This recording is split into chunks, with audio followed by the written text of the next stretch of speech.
So I'm back in Brisbane. I got back yesterday afternoon after a flight from Cairns.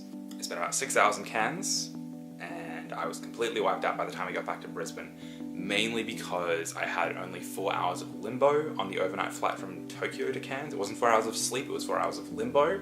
It was a feeling, and then obviously getting delayed. That was by far the best part of it.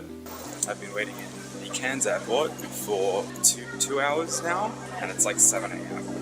When I was in Japan, or maybe ahead of going, I didn't think that I would spend quite as much time in one place as I did in Akihabara. I'm going back to Akihabara after literally a day. I'm back in Akihabara for a few reasons. Mostly just because I'm a big fat nerd, so there's that. And I wasn't lying, like when I went to Akihabara, and I think I was mostly Akihabara, and then later like Nakano Broadway, I ended up getting like a bunch of Game Boy Advance games, that DS Lite, a bunch of music CDs, don't worry about all the BL, I had that beforehand, some GameCube games, you've got Pokemon XD Coliseum, and then Crystal Chronicles there. They had some weird 360 special editions, like there was obviously Halo 3, this is quite a thick case. Fable 3 limited edition, I'm not sure, I'll probably like dig up a picture of it because I think the actual limited edition I've like thrown out or it's like somewhere else in the house. It's just obnoxiously big. And then like Perfect Dark Zero, these are all 360 Japanese games, by the way, which is even weirder when you think about like how much attention it got over in Japan.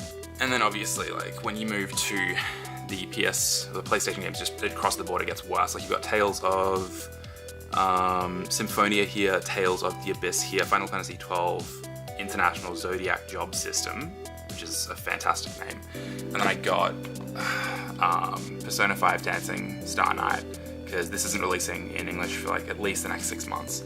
What is that? There's Tales of Vesperia at the bottom, and then I got even more PSP games. It's Persona 3 Portable, City of Final Fantasy, which I actually bought twice because I forgot that I had it, Kingdom Hearts Birth by Sleep. I didn't actually ever own this game, but I'm happy that I own a copy of it. I think this was like 200 yen or something ridiculous. I also bought a lot of doujinshi. Some of it was all BL doujinshi, but I'm not showing that on camera because of reasons. When I landed in Japan, there were a few things that I noticed straight on. One of which was how many apartment buildings there are, because in Brisbane and Melbourne and Sydney, there's this mindset that there's just way too many apartment buildings, and then you come to Japan and you realize, oh, we don't really have that much. The second thing that I realized was the weird car designs they have here. So I actually read up on this a little bit while I was in Japan. The boxy designs in particular, I couldn't really figure out the reasoning for outside of the fact that Japan likes weird shit. But I did notice that there were a lot of boxy, very small cars. I also noticed they have sort of like yellow number plates. They're called care cars, or care jidosha, or something like that. That's basically like small automobile is the literal translation. And they were born out of, I guess, the auto industry's desire to sell more cars after World War II. There were a lot of people in Japan that at the time couldn't actually afford cars, and so the Japanese government put all of these restrictions on what is considered a K car, basically restricting how big an engine it had and the physical dimensions of the car. So it has to be like less than 1.5 meters long. It has to have a 0.6 litre engine, which is nothing. What that meant was car manufacturers were spending less on how much they had to spend on putting in the car, like putting it together.